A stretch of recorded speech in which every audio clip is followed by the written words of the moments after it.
Hello, welcome to this lecture. In this lecture, we will see how design philosophy has evolved and design methods we use to design the steel structures. These are the content which will be covered in these lectures.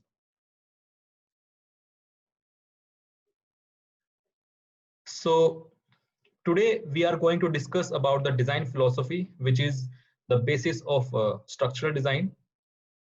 If we talk about the structural system, ideally, the resistance of system should be equivalent to the action or effects of all the loads which are applied on the structural systems for its intended life. But this ideal condition cannot be followed in because of many setbacks, such as the material which is used to make the structural system may not behave same always.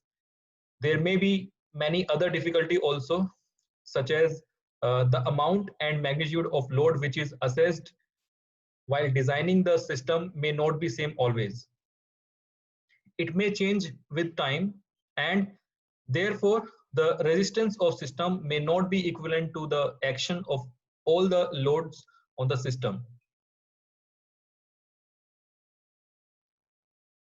So because of the reason I just mentioned in the previous slide, resistance should be more than the actions of all loads acting on the system till its design intended life.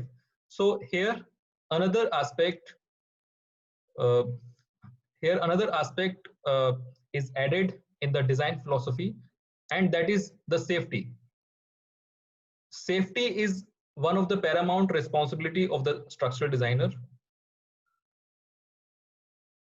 However, it is difficult to assess at the design stage how safe a proposed design will actually be consistent with economy. There is, in fact, a great deal of uncertainty about, about the many factors which influence both safety and economy. Firstly, there is a natural variability in material strengths, and secondly, it is impossible to predict the loading which a structure or a building may be subjected to on a future occasion. We will discuss more about certainty in the next slides.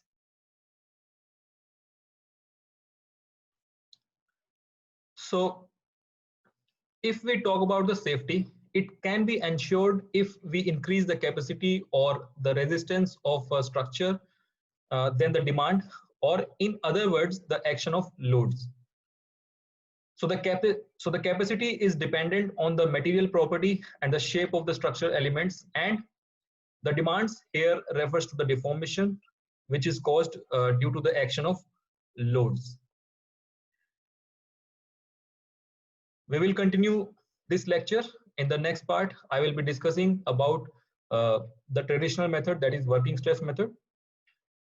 Thank you.